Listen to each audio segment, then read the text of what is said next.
Friends, when Jesus called his disciples, he was the teacher and they were his students. In a couple of days' time, that will change here. Near the end of his time, he said, I no longer call you students, but I call you friends. That's what we're getting ready to do in just a couple of days. The teaching portion will end and friendship begins. I have thoroughly enjoyed our time together, and I want you to know that it doesn't have to end.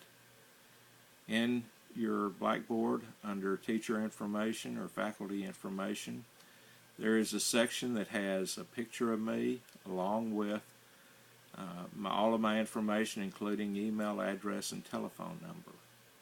Feel free to use it whenever you want or need me. I'm going to be there for you.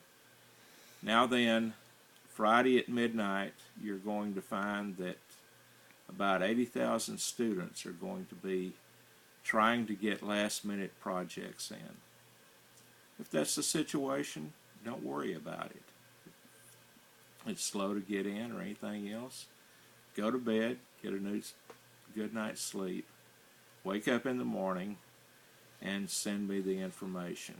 I have plenty of grading to do. The only thing that will affect you is that you may be nearer the bottom of the list. But ultimately, I get all the grades done. Now then, it has been so rewarding to spend this time with you. And again, you don't have to let it end if you don't want it to. Some of you are wondering about this outfit. All the time, because of my white beard, I have people come up to me and say, do you ever dress up and play Santa? And my reply always is, no, I am Santa. This is one of my ministries. Every year, every December, I go into the public schools and I do something that no preacher can do. And that is, I tell the story of the birth of Jesus Christ.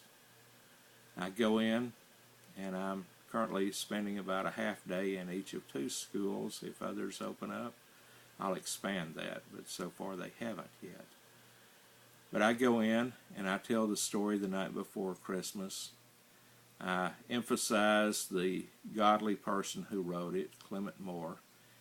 And then, as I wrap up the story, I say, and I heard him exclaim, ere he rode out of sight, Happy Christmas to all, and to all, good night. And then immediately I say, but that wouldn't have happened if it weren't for something that took place a long, long time ago in a land far, far away.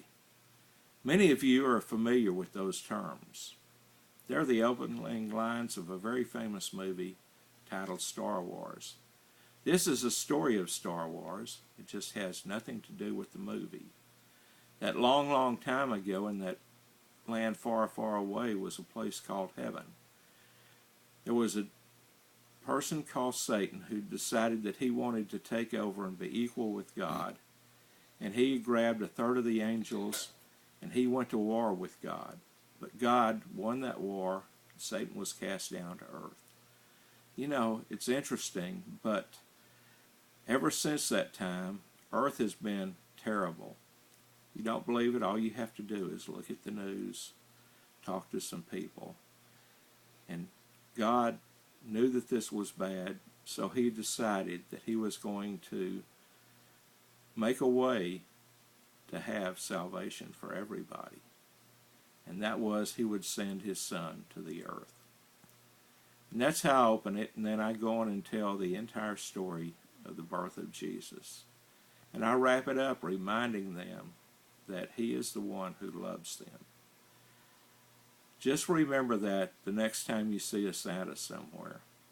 Some of you may not have been into the Santa experience, but I think that this is the only way to truly reach young people in public schools with the story of Jesus Christ, because so many of them never have heard it before. Thank you. I've enjoyed the time together, and God bless each and every one of you.